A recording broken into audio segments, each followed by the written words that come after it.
സംസാരിക്കുന്ന ഒരു സ്കൂട്ടറാണിത്. കൈനറ്റിക് ഹോണ്ടയല്ല, ഇത് കൈനറ്റിക്കിൻ്റെ ഇലക്ട്രിക് സ്കൂട്ടറാണ്. DX+ വേരിയൻ്റ് ആണ്. അപ്പോൾ ഇതിനകത്തൊരു കിടിലം ഫീച്ചറുണ്ട്, ഞാൻ കാണിച്ചു തരാം. ഇതിൻ്റെ മൊബൈൽ ആപ്പ് എടുക്കുന്നു. ഇതിൽ കണ്ടോ മൈ കൈനി എന്ന് പറയുന്നൊരു സംഗതി. അപ്പോൾ ഇംഗ്ലീഷ് എന്നുള്ള ഇതിൽ പ്രസ് ചെയ്യുക. അതിൽ നിന്ന് മലയാളം എന്ന് പറയുന്ന ഓപ്ഷൻ എടുത്തു കഴിഞ്ഞാൽ ഇപ്പോൾ കണ്ടോണം, ചേച്ചി മലയാളത്തിലേ സംസാരിക്കൂ. കാണിച്ചു തരാം. ഞാൻ മോഡ് മാറ്റാൻ പോവാണ്. റേഞ്ച് മോഡ് ഓൺ ചെയ്യൂ. ഇനി അടുത്ത മോഡ് പവർ മോഡ് ആക്ടിവേറ്റ് ചെയ്തിരിക്കുന്നു. ടർബോ മോഡ് ഓൺ ചെയ്തു. ഹിൽ ഹോൾഡ് ആക്ടിവേറ്റ് ചെയ്തു. കണ്ടോ എങ്ങനെയുണ്ട്? 3 മണിക്കൂറിൽ 0 to 80% ചാർജ് ആവും. ബട്ടണിൽ പ്രസ് ചെയ്യുന്ന സമയത്ത് നമുക്ക് ഫുഡ് പെഗ് ഓപ്പൺ ആവും. കണ്ടോ 37 ലിറ്ററാണ് ഇതിനകത്ത് കപ്പാസിറ്റി കൊടുക്കുന്നത്. 3 മീറ്ററോളം നമുക്ക് വലിച്ചു നീട്ടാം. എല്ലാവർക്കും പുതിയൊരു വീഡിയോയിലേക്ക് സ്വാഗതം. ഇന്ന് നമ്മോടൊപ്പം ഉള്ളത് വളരെ വെറൈറ്റി ആയിട്ടുള്ളൊരു സ്കൂട്ടറാണ്, കൈനറ്റിക് ഇലക്ട്രിക്. അപ്പോൾ വർഷങ്ങൾക്ക് ശേഷം കൈനറ്റിക് അങ്ങനെ റീലോഞ്ച് ചെയ്തിരിക്കുകയാണ്. ഇപ്പോൾ ഇലക്ട്രിക് വേർഷനാണ്. സോ ഓവറോൾ ലുക്ക് വൈസ് പഴയ കൈനറ്റിക് ഹോണ്ടയുടെ അതേ സ്റ്റൈലിങ്ങിലാണ് കൊടുത്തിരിക്കുന്നത്. ചെറിയ ചെറിയ മോഡേൺ ആയിട്ടുള്ള കുറച്ച് മാറ്റങ്ങൾ അവർ കൊടുത്തിട്ടുണ്ട്. ഇതൊരു ചെറിയ ടെസ്റ്റ് റൈഡ് റിവ്യൂ ആണ്. സോ വീഡിയോയിലേക്ക് പോകാം. അപ്പോൾ ഇതിന് 5 കളർ ഓപ്ഷൻസ് അവൈലബിൾ ആണ്. ഇതിൻ്റെ പ്രൈസ് സ്റ്റാർട്ട് ചെയ്യുന്നത് 1,11,500 ആണ്. ഇതിൻ്റെ ബേസ് മോഡൽ DX എന്ന് പറയും. അപ്പോൾ ടോപ്പ് എൻഡ് മോഡൽ DX+ എന്ന് പറയും. 1,17 ആണ് അതിൻ്റെ സ്റ്റാർട്ടിംഗ് പ്രൈസ് എക്സ് ഷോറൂം. അപ്പോൾ ഓൺ റോഡ് പ്രൈസ് കൃത്യമായിട്ട് അറിയത്തില്ല, കാരണം വണ്ടി ലോഞ്ചായിട്ട് അധികം നാളായിട്ടില്ല. ഡെലിവറിയൊക്കെ ജസ്റ്റ് ഈ റീസെൻ്റായിട്ട് സ്റ്റാർട്ടായിട്ടേ ഉള്ളൂ. സോ നമുക്കിതിൻ്റെ മറ്റ് ഡീറ്റെയിൽസ് നോക്കാം. അപ്പോൾ ഇനി ഫ്രണ്ടിൽ നിന്ന് തുടങ്ങി കഴിഞ്ഞാൽ കൈനറ്റിക് എന്ന് പറയുന്ന ഒരു ലോഗോ കാണാം. അത് ലൈറ്റ് ബ്ലിങ്ക് ചെയ്യുന്ന സെറ്റപ്പിലാണ് ചെയ്തിരിക്കുന്നത്. അതുപോലെ തന്നെ LED യൂണിറ്റ്സ് ആണ്. ഹെഡ് ലാമ്പ് നല്ല വൈഡാണ്. ഇതിൻ്റെ LED സെറ്റപ്പ് തന്നെയാണ് ഇൻഡിക്കേറ്റേഴ്സും കൊടുത്തിരിക്കുന്നത്. ഈ ലോഗോ ആയിട്ട് സിമിലർ ആയിട്ടുള്ള സെറ്റപ്പിലാണ് ഈ ഇൻഡിക്കേറ്ററും കൊടുത്തിരിക്കുന്നത്. ഓവറോൾ ലുക്ക് വൈസ് അടിപൊളിയായിട്ടുണ്ട്. നല്ല രീതിയിൽ തന്നെ അവർ മാക്സിമം ഈ ഒരു പഴയ കൈനറ്റിക് ഹോണ്ടയോട് എന്താ പറയുക, ആ ഒരു നീതി പുലർത്തിയിട്ടുണ്ട് അവരുടെ ഓവറോൾ ഡിസൈൻ. ഈ ഒരു മഡ് ഗാർഡിൻ്റെ ഡിസൈൻ പോലും ശരിക്കും കൈനറ്റിക് ഹോണ്ടയുടെ സെറ്റപ്പിലാണ് ചെയ്തിരിക്കുന്നത്. സോ ഇതും ഒരു ഡേ ടൈം റണ്ണിങ് ലൈറ്റാണ്. ലോഗോയ്ക്കകത്ത് തന്നെ നമുക്ക് ലൈറ്റ് സെറ്റപ്പ് ചെയ്തിരിക്കുകയാണ്. പെയിൻറ്റ് ക്വാളിറ്റിയൊക്കെ അടിപൊളിയായിട്ടുണ്ട്. ഓവറോൾ ലുക്ക് വൈസ് കൊള്ളാം. പിന്നെ ഇവിടെ DX+ എന്ന് പറയുന്ന സംഗതി എഴുതിയിട്ടുണ്ട്. അതുപോലെ തന്നെ ആ ഒരു വെൻറ്റൊക്കെ കറക്റ്റ് അതേപോലെ അവർ ചെയ്യാൻ ശ്രമിച്ചിട്ടുണ്ട്. റിയർ ലുക്ക് കുറച്ചൊന്ന് ചേഞ്ച് ചെയ്തിട്ടുണ്ട്. സ്റ്റിൽ ഓവറോൾ ലുക്ക് വൈസ് സിമിലറാണ് പഴയ മോഡലുമായിട്ട്. അപ്പോൾ ഞാൻ ഇതിൻ്റെ ഒരു മീറ്റർ കൺസോളും കാര്യങ്ങളൊക്കെ ഒന്ന് കാണിച്ചു തരാം. ഇതുണ്ടോ, പഴയ കൈനറ്റിക് ഹോണ്ടയോട് സിമിലർ ആയിട്ടുള്ള രീതിയിലാണ് സെറ്റപ്പ് ചെയ്തിരിക്കുന്നത്. ഓവറോൾ ഡിസൈൻ ഒന്ന് പെട്ടെന്ന് നോക്കുമ്പം. പക്ഷേ എന്നാൽ ഇവിടെ ഒരു നമുക്കിത് ഓപ്പൺ ചെയ്യാവുന്ന ഒരു സെറ്റപ്പ് ഇവിടെ കാണാം. പഴയ ലാൻഡ് ഫോണിലൊക്കെ കൊടുത്തിരിക്കുന്ന ടൈപ്പിലുള്ള ഫിസിക്കലായിട്ടുള്ള കീ ബട്ടണാണ് കേട്ടോ ഇത്. അപ്പോൾ അത് കൊള്ളാം, ഒരു നൊസ്റ്റാൾജിക് ഫീലുണ്ട്. അപ്പോൾ ഇതെങ്ങനെ ഓപ്പറേറ്റ് ചെയ്യുന്നതെന്ന് ചോദിച്ചു കഴിഞ്ഞാൽ നമുക്ക് ഈ കാണുന്ന ഇത് കണ്ടോ, ഇവിടെ ഒരു ബട്ടണുണ്ട്. സ്റ്റാർട്ട് ബട്ടണിൽ പ്രസ് ചെയ്യുക, ലോങ് പ്രസ്. ഇവിടെ ഒരു ചെറിയ ലൈറ്റ് ബ്ലിങ്ക് ആവും. അപ്പോൾ അതിന് ശേഷം നമ്മൾ പാസ്വേഡ് എൻ്റർ ചെയ്യുക. ഏതാണെന്ന് വെച്ച് കഴിഞ്ഞാൽ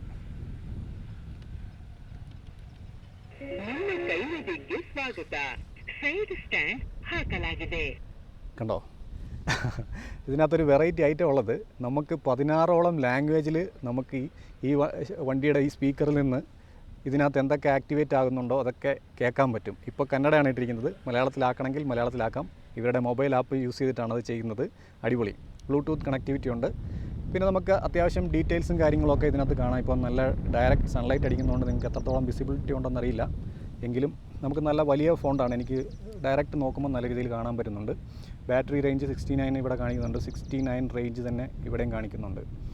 അപ്പോൾ ഇതിൻ്റെ മാക്സിമം റേഞ്ച് പറയുന്നത് 105 കിലോമീറ്ററാണ്. നോർമൽ മോഡിലാണ്. നമുക്കിപ്പോൾ പവർ മോഡോ അല്ലെങ്കിൽ ടർബോ മോഡോ യൂസ് ചെയ്യുന്ന സമയത്ത് ഒരു 70 to 80 കിലോമീറ്ററാണ് അവർ പറയുന്നത്.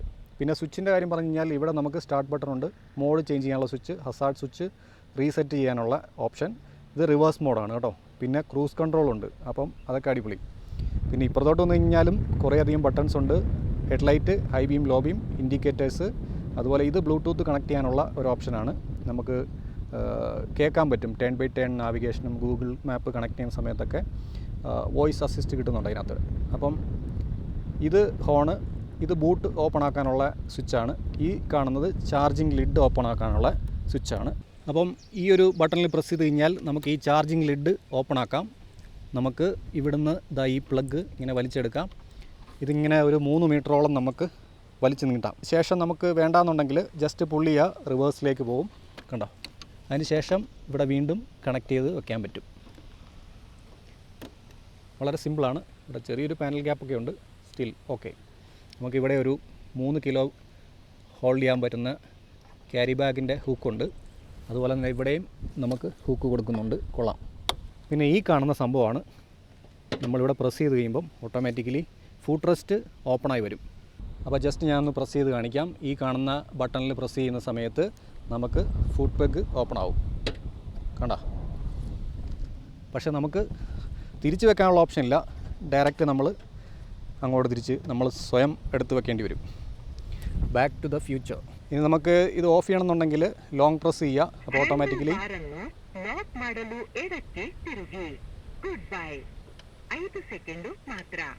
കണ്ടോ, ലോക്കായി, ഇനി തിരിയത്തില്ല. അപ്പോൾ ബൂട്ട് ഓപ്പൺ ചെയ്യാനായിട്ട് ഈ കാണുന്ന സ്വിച്ച് അമർത്തുക. നമുക്ക് ബൂട്ട് ഓപ്പൺ ചെയ്യാം. കണ്ടില്ലേ, 37 ലിറ്ററാണ് ഇതിനകത്ത് കപ്പാസിറ്റി കൊടുക്കുന്നത്. നമുക്ക് ഇവിടെ ഫ്രണ്ടിൽ ഒരു അത്യാവശ്യം വലിയ ഹെൽമെറ്റ് വയ്ക്കാൻ പറ്റും. അതുപോലെ തന്നെ റിയറിൽ നമുക്കൊരു ഹാഫ് ഫേസ് ഹെൽമെറ്റ് വയ്ക്കാൻ പറ്റും. ഇവിടെ നമുക്ക് അല്ലാതെ കുറച്ച് താഴേക്ക് കുറച്ചും കൂടെ സ്പേസ് കൊടുക്കുന്നുണ്ട്. നമുക്ക് ചെറിയ സംഗതികളൊക്കെ ഇടാനായിട്ട് പറ്റും. ഇവിടെ ഒരു മൊബൈൽ വയ്ക്കാനുള്ള ഒരു പാഡും കൊടുത്തിട്ടുണ്ട്, സോഫ്റ്റാണ്. ചാർജ് ചെയ്യാനുള്ള പോർട്ടും ഉണ്ട്, അത് കൊള്ളാം. അപ്പോൾ നമുക്ക് ഇതിനകത്ത് 2 ഫുൾ ഫേസ് ഹെൽമെറ്റ് വെക്കാൻ പറ്റുമെന്ന് വെച്ചാൽ പറ്റത്തില്ല. കാരണം ഇവിടെ കുറച്ചൊരു നാരോയാണ് ഈ പോർഷൻ. പക്ഷേ നല്ല ഡെപ്ത് ഉണ്ട്, നമുക്ക് ഒരുപാട് സാധനങ്ങൾ ക്യാരി ചെയ്യാൻ പറ്റും. പക്ഷേ പിന്നെ അതുപോലെ തന്നെ ഇപ്പം ഞാൻ MTയുടെ ഹെൽമെറ്റ് നോക്കിയിട്ട് അത് അങ്ങോട്ട് സെറ്റ് ആവുന്നില്ല, അടയത്തില്ല. ഹെൽമെറ്റ് കയറുന്നുണ്ട്, പക്ഷേ ഇത് മൊത്തത്തിൽ അടയത്തില്ല. എന്ന് വെച്ച് കഴിഞ്ഞാൽ ചെറിയ ഫുൾ ഫേസ് ഹെൽമെറ്റ് ഫ്രണ്ടിലും ഒരു ഹാഫ് ഫേസ് ഹെൽമെറ്റ് റിയറിലും വെക്കാൻ പറ്റും. നമുക്കിനി ഇതിൻ്റെ എർഗണോമിക്സ് ഒന്ന് നോക്കാം. അപ്പോൾ സീറ്റ് ഹൈറ്റ് എന്ന് പറയുന്നത് ഭയങ്കര ലോയാണ്, 760 mm ആണ്. അപ്പം ഷോർട്ടായിട്ടുള്ള റൈഡേഴ്സിന് ഈസി ആയിട്ട് ഇതിൽ ഇരിക്കാൻ പറ്റും. എൻ്റെ ഹൈറ്റ് എന്ന് പറയുന്നത് 5.9 ആണ്. പ്ലാന്റഡ് ഫുട്ടാണ്, വളരെ റിലാക്സ്ഡ് ആണ്. ഞാൻ ഒരുപാട് താഴ്ന്നിരിക്കുന്ന പോലെ എനിക്ക് ഫീൽ ചെയ്യുന്നുണ്ട്. ഹൈറ്റ് കുറഞ്ഞ ആൾക്കാർക്ക് വളരെ കംഫർട്ടബിൾ ആയിരിക്കും. ഹൈറ്റ് ഉള്ളവർക്ക് ഓടിക്കാൻ പ്രശ്നമൊന്നുമില്ല. സിറ്റി യൂസിന് അടിപൊളിയായിട്ട് എനിക്ക് ഫീൽ ചെയ്യുന്നുണ്ട്. വളരെ കോമ്പാക്റ്റ് ആയിട്ടുള്ള രീതിയാണ് ഹാൻഡിൽ ബാറിൻ്റെ ഒരു പൊസിഷൻ. കുറച്ച് ഹൈറ്റ് കൂട്ടിയിട്ടാണ് ഇരിക്കുന്നത്. എന്ന് വെച്ച് കഴിഞ്ഞാൽ സീറ്റ് താഴെ ആയതുകൊണ്ട് നമുക്ക് കുറച്ചും കൂടെ ലോ സീറ്റ് ഹൈറ്റ് ആയതുകൊണ്ട് നമുക്കിതിങ്ങനെ പൊങ്ങിയിരിക്കുന്ന പോലെ തോന്നും. നമുക്കിങ്ങനെ നൈസായിട്ട് സീറ്റിലൂടെ ഓടിച്ച് നടക്കാൻ പറ്റും. വളരെ കംഫർട്ടബിളാണ്. പിന്നെ നമുക്ക് നല്ല ലെഗ് സ്പേസ് ഉണ്ട് ഇവിടെ. അതുപോലെ തന്നെ ഈ ഒരു ഫുട് ബോർഡിൻ്റെ പൊസിഷൻ ഈ സൈഡിലേക്കും അവർ ഇതിൻ്റെ റബ്ബർ ബീഡിങ് എക്സ്റ്റെൻഡ് ചെയ്തിട്ടുണ്ട്. സോ അധികം സ്ക്രാച്ച് ആവത്തില്ല. അതുപോലെ തന്നെ നമുക്ക് കംഫർട്ടബിളായിട്ട് ഇരിക്കാനുള്ള സ്പേസ് ഉണ്ട്. എന്തായിരുന്നാലും ഒരു മീഡിയം ഹൈറ്റ് ഉള്ളവർക്കും ഷോർട്ടായിട്ടുള്ളവർക്കും ഇത് വളരെ കംഫർട്ടബിൾ ആയിരിക്കും. പിന്നെ ഇതിൻ്റെ സീറ്റ് കുഷ്യനാണ് ഏറ്റവും എന്നെ ഞെട്ടിച്ച ഒരു കാര്യം. ഞാൻ ഒരുപാട് നല്ല ഗട്ടറുള്ളിടത്തൂടെയൊക്കെ പോയിട്ടും നല്ല രീതിയിൽ സീറ്റിൻ്റെ ഒരു കുഷ്യൻ അബ്സോർബ് ചെയ്യുന്നുണ്ട് ആ ഗട്ടറൊക്കെ. സസ്പെൻഷൻ കുറച്ചൊരു മീഡിയം സ്റ്റിഫ്നെസ് ഉണ്ട് എങ്കിൽ പോലും സീറ്റിൻ്റെ കുഷ്യൻ നല്ല സോഫ്റ്റ് ആയതുകൊണ്ട് നമുക്ക് ആ ഗട്ടറൊന്നും ചാടുന്നത് അറിയുന്നേ ഇല്ല. നല്ല ഗട്ടറിൽ പോയിട്ടും ഒട്ടും അറിയുന്നില്ല. ആ കാര്യത്തിൽ ഹാറ്റ്സ് ഓഫ്. സോ കംഫർട്ടിൻ്റെ കാര്യത്തിൽ ഞാൻ ഹാപ്പിയാണ്. പിന്നെ നല്ല ലോങ് ആയിട്ടുള്ള സീറ്റാണ്. അതുപോലെ നല്ലൊരു ഗ്രാബ് റെയിലുണ്ട്, നല്ല സ്ട്രോങ് ആണ്. 2-3 പേർക്ക് ഇരിക്കാൻ പറ്റും ആക്ച്വലി. അത്രയും സീറ്റ് ലെങ്ത് ഉള്ള ഒരു സീറ്റാണ്. വൈഡാണ്, അത്യാവശ്യം നല്ല സ്പേഷ്യസ് ആയിട്ടുള്ള സീറ്റും കൂടിയാണ്. പ്രീമിയം കുഷ്യനാണ് കേട്ടോ കൊടുത്തിരിക്കുന്നത്, കൊള്ളാം. പിന്നെ പില്ലിയൻ്റെ ഫുട് റെസ്റ്റ് എന്ന് പറയുന്നത് ഇവിടുത്തെ ഈ സ്വിച്ച് ഞെക്കി കഴിയുമ്പം ഓട്ടോമാറ്റിക്കലി അത് വന്ന് അങ്ങനെ നിൽക്കും. അപ്പോൾ അത് കൺവീനിയൻ്റ് ആയിട്ട് തോന്നി. പിന്നെ നമുക്ക് ഇതിൽ വന്നിരിക്കുന്ന ബാറ്ററി എന്ന് പറയുന്നത് LFP ബാറ്ററിയാണ്. 60 വോൾട്ട് ആർക്കിടെക്ചറാണ്. 2.6 കിലോ വാട്ടിൻ്റെ ബാറ്ററി പാക്കാണ് വന്നിരിക്കുന്നത്. അത് കുറച്ച് കുറവാണ്. പക്ഷേ അവർ പറയുന്നത് ഇതിൻ്റെ 60 വോൾട്ട് യൂസ് ചെയ്തിരിക്കുന്നത് കൊണ്ട് തന്നെ അധികം ബാറ്ററി ചാർജ് പെട്ടെന്ന് ഇറങ്ങി പോകത്തില്ല എന്നാണ് പറയുന്നത്. BLDC ഹബ് മോട്ടറാണ് വന്നിരിക്കുന്നത്. 4.78 കിലോ വാട്ടിൻ്റെ ഒരു മോട്ടോർ പവറാണ് കൊടുത്തിരിക്കുന്നത്. അപ്പോൾ ഇവിടെയാണ് ഇതിൻ്റെ ഹബ് മോട്ടർ കാണാം നിങ്ങൾക്ക്. അതുപോലെ 3 റൈഡിംഗ് മോഡ്സ് ഉണ്ട്. റേഞ്ച്, അതുപോലെ പവർ, ടർബോ. അപ്പോൾ ടർബോ മോഡിലെ വ്യത്യാസം എന്ന് പറയുന്നത് ടോപ്പ് സ്പീഡ് കുറച്ചുകൂടെ കൂടുതൽ കിട്ടും കമ്പയർ ടു പവർ മോഡ്. പിന്നെ ഇതിൻ്റെ ചാർജിങ് സെറ്റപ്പ് പറയുകയാണെന്നുണ്ടെങ്കിൽ 3 മണിക്കൂറിൽ 0 to 80% ചാർജ് ആവും. പിന്നെ നമുക്ക് ഗ്രൗണ്ട് ക്ലിയറൻസ് വരുന്നത് 165 mm ആണ്. പിന്നെ ഇതിനകത്ത് റിവേഴ്സ് മോഡുണ്ട്, അത് യൂസ്ഫുൾ ആണ്. നമുക്ക് ഫ്രണ്ടിൽ 220 mm ഡിസ്ക് ആണ് വരുന്നത്. റിയറിൽ 130 സെക്ഷനാണ്. ഡ്രം വേരിയൻ്റ് ആണ് വന്നിരിക്കുന്നത്. അതുപോലെ സീറ്റ് ലെങ്ത്ത് നോക്കുകയാണെന്നുണ്ടെങ്കിൽ നമുക്ക് 714 mm ആണ് കൊടുത്തിരിക്കുന്നത്. നല്ല ലോങ് ആയിട്ടുള്ള സീറ്റാണ്. പിന്നെ ഇതിൻ്റെ ബേസ് മോഡലും അതുപോലെ ഈ ടോപ്പ് എൻഡ് മോഡലും തമ്മിലുള്ള വ്യത്യാസം എന്ന് പറയുന്നത് ബേസ് മോഡലിൽ 102 കിലോമീറ്ററാണ് അവർ റേഞ്ച് പറയുന്നത്. അതുപോലെ ഓഫ് ബോർഡ് ചാർജറാണ്. മറ്റേ ഇതിൻ്റെ ടോപ്പ് എൻഡ് മോഡലിൽ നമുക്ക് ഓൺ ബോർഡ് ചാർജറുണ്ട്. അത് ഈസി ആയിട്ട് നമ്മൾ കൊണ്ടു നടക്കേണ്ട കാര്യമില്ല, അതിനകത്ത് തന്നെ ഇൻബിൽറ്റ് ആയിട്ട് സെറ്റപ്പ് ചെയ്തിട്ടുണ്ട്. പിന്നെ പ്രൈസിൽ വ്യത്യാസമുണ്ട്. 2 കളർ ഓപ്ഷനാണ് ബേസ് മോഡലിൽ കൊടുത്തിരിക്കുന്നത്, അതേസമയം 5 കളർ ഓപ്ഷൻസ് ടോപ്പ് ആൻഡ് മോഡലിൽ കൊടുത്തിട്ടുണ്ട്. പിന്നെ ഇതിൽ വന്നിരിക്കുന്നത് നല്ലൊരു ശതമാനം മെറ്റൽ ബോഡിയാണ്. ഈ കാണുന്ന പോർഷൻസൊക്കെ നമുക്ക് പ്ലാസ്റ്റിക്കാണ് വന്നിരിക്കുന്നത്, പക്ഷേ ഇത് മെറ്റലാണ്, ഇത് പ്ലാസ്റ്റിക്കാണ്. നല്ല ഫ്ലിംസി ആയിട്ടുള്ള സെറ്റപ്പിലുള്ള ഒരു ഫൈബർ യൂണിറ്റാണ്, പക്ഷേ ഇത് ബെൻഡാകത്തേ ഉള്ളൂ, ഒടിയത്തില്ല. അതിനുവേണ്ടി അവർ മനഃപൂർവ്വം അങ്ങനെ ചെയ്തിരിക്കുന്നതാണ്. ഈ പോർഷൻ കണ്ടോ, മെറ്റലാണ് വന്നിരിക്കുന്നത്. ഇവിടെ ഇത് പ്ലാസ്റ്റിക്കാണ്. ഇത് നല്ല സ്ട്രോങ് ആയിട്ടുള്ള ഗ്രാബ് റെയിലാണ്. ഓവറോൾ ഒരു ബിൽഡ് ക്വാളിറ്റി ഡീസൻ്റ് ആയിട്ടുള്ള രീതിയിൽ ബിൽഡ് ക്വാളിറ്റി കൊടുത്തിട്ടുണ്ട്. ഓക്കെ, നമുക്ക് തെറ്റില്ല. പക്ഷേ പ്രൈസ് കുറച്ചുകൂടെ കുറയ്ക്കാനും തോന്നി. 1 lakh അണ്ടർ കൊടുത്തിരുന്നെങ്കിൽ കൊള്ളാം എന്നെനിക്ക് തോന്നി. കുറേ കൂടെ ഇതിന് സെയിൽ തീർച്ചയായിട്ടും ഉണ്ടാകും.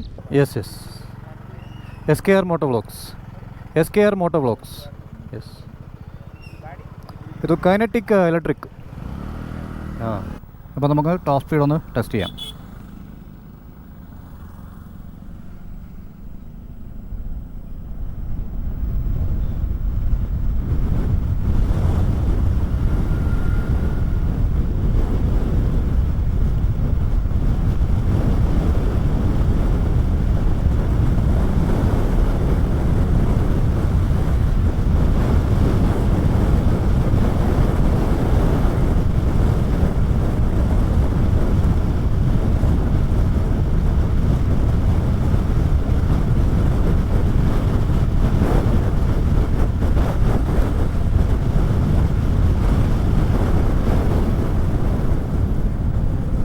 അപ്പോൾ ടോപ്പ് സ്പീഡ് 94 സംതിങ് ആണ്ട് കിട്ടിയെന്ന് തോന്നുന്നു. അപ്പോൾ 90 ആണ് അവർ പറയുന്നത്. വണ്ടി വളരെ സ്മൂത്തായിട്ടാണ്, ലീനിയറായിട്ടാണ് ടോപ്പ് സ്പീഡ് എടുക്കുന്നത്. ഓവറായിട്ടുള്ള പവറില്ല, പക്ഷേ നമുക്ക് ഡീസൻറ്റ് പവർ ഉണ്ട് താനും. ബാലൻസ്ഡ് ആണ്. അപ്പോൾ നമുക്കിനി ഇതിൻ്റെ രണ്ടാമത്തെ മോഡ് ഒന്നിട്ട് നോക്കാം. Power mode.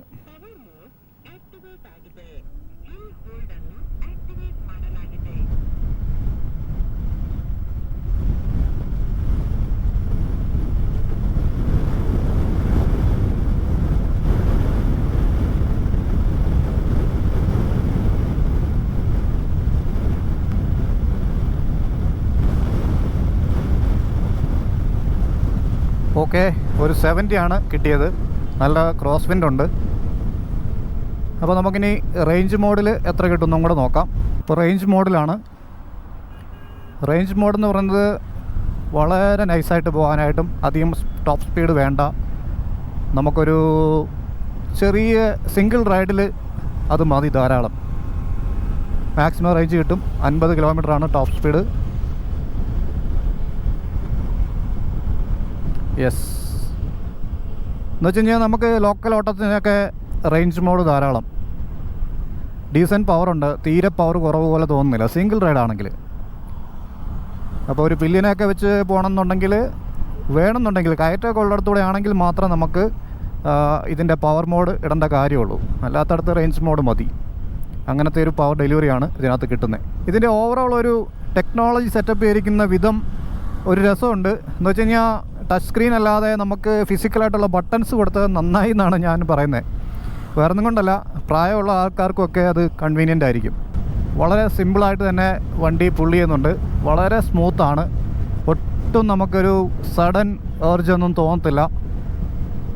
80 വരെ വന്നത് വളരെ സ്മൂത്തായിട്ട് തന്നെയാണ്. ലീനിയറായിട്ടുള്ളൊരു പവർ ഡെലിവറിയാണ്. ഭയങ്കര അഗ്രഷനുള്ള ഒരു സ്കൂട്ടറല്ല ഇത്. ഇതിൻ്റെ ആ ഒരു സ്മൂത്ത്നെസ് എനിക്കിഷ്ടപ്പെട്ടു. ഫസ്റ്റ് ഇംപ്രഷൻ എന്ന് പറഞ്ഞു കഴിഞ്ഞാൽ സൂപ്പർ.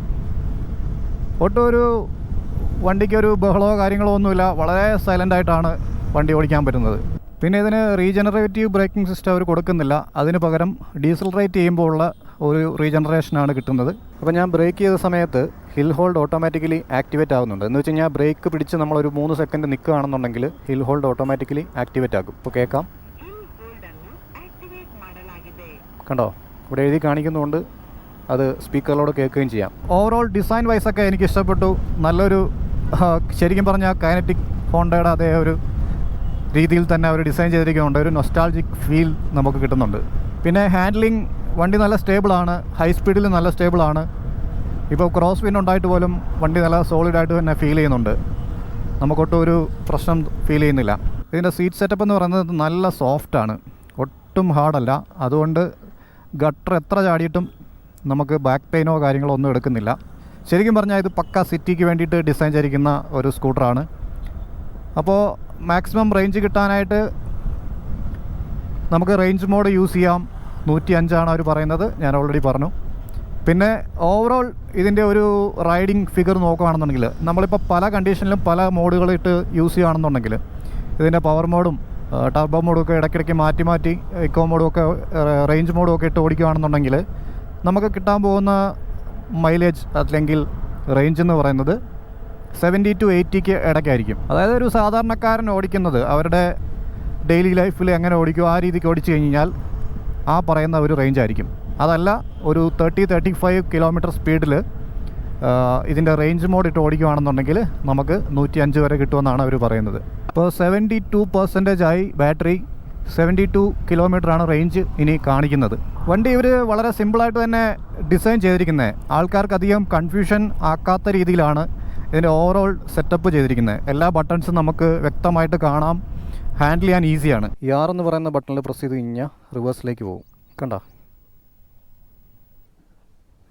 പിന്നെ ഈ ഒരു പ്ലാസ്റ്റിക് പോർഷൻ ഇച്ചിരി ബെറ്റർ ആക്കാരെന്ന് തോന്നി, അതൊരു ലോക്കൽ ഫീലുണ്ട്. ബാക്കി ഓവറോൾ പ്ലാസ്റ്റിക് ഒക്കെ കുഴപ്പമില്ല, നല്ല നീറ്റായിട്ട് ചെയ്തിട്ടുണ്ട്. പിന്നെ ഈ ഗ്ലാസ് കുറച്ച് ലൂസാണ്, പെട്ടെന്ന് തന്നെ കാറ്റടിക്കുമ്പോൾ ഇങ്ങോട്ട് പോരുന്ന പോലെ തോന്നുന്നുണ്ട്. സീറ്റിൻ്റെ കുഷ്യൻ കണ്ടോ, ഭയങ്കര സോഫ്റ്റാണ്. അതുകൊണ്ട് തന്നെ ഗട്ടർ നല്ല രീതിയിലുള്ള വഴിയിലൂടെ തന്നെ ഓടിച്ചിട്ട് എനിക്ക് ഒട്ടും അറിയുന്നില്ല. അതുപോലെ ഹൈവേയിലൊക്കെ ഉള്ള ക്രോസ് ബാർ വരുന്നില്ലേ, അതൊക്കെ ചാടിയിട്ടും വണ്ടി ഷേക്കാവുന്നുണ്ട്. പക്ഷേ നമുക്ക് ഈ സീറ്റ് സോഫ്റ്റ് ആയതുകൊണ്ട് അത് അബ്സോർവ് ചെയ്യുന്നുണ്ട് നല്ല രീതിയിൽ.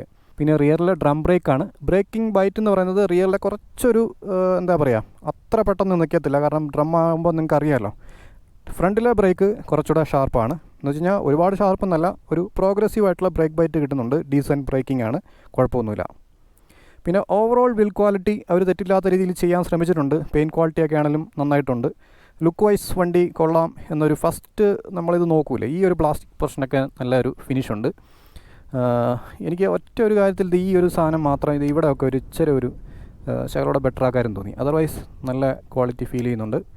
വണ്ടി കൊള്ളാം കേട്ടോ, നമ്മൾ ഫസ്റ്റ് നോക്കുമ്പോൾ തന്നെ ഇഷ്ടപ്പെടും വണ്ടി ലുക്ക് വൈസ്. അപ്പം ഈ ഒരു വീഡിയോ നമുക്കിവിടെ വൈൻഡപ്പ് ചെയ്യാം. വീഡിയോ യൂസ്ഫുൾ ആയെന്ന് വിചാരിക്കുന്നു. യൂസ്ഫുൾ ആയെങ്കിൽ കട്ട സപ്പോർട്ട് പ്രതീക്ഷിക്കുന്നു. ഞെക്കിപ്പൊട്ടിക്കാനുള്ള എല്ലാ ബട്ടൺസും വീഡിയോയുടെ താഴെ അപ്ലോഡ് ചെയ്തിട്ടുണ്ട്. നിങ്ങളുടെ ലിങ്ക് ഇതുപോലെ ചെയ്തേക്കുക. അപ്പോൾ അടുത്തൊരു കിടു വീഡിയോയുമായി വരുന്നതുവരെ ടേക്ക് കെയർ, ബൈ.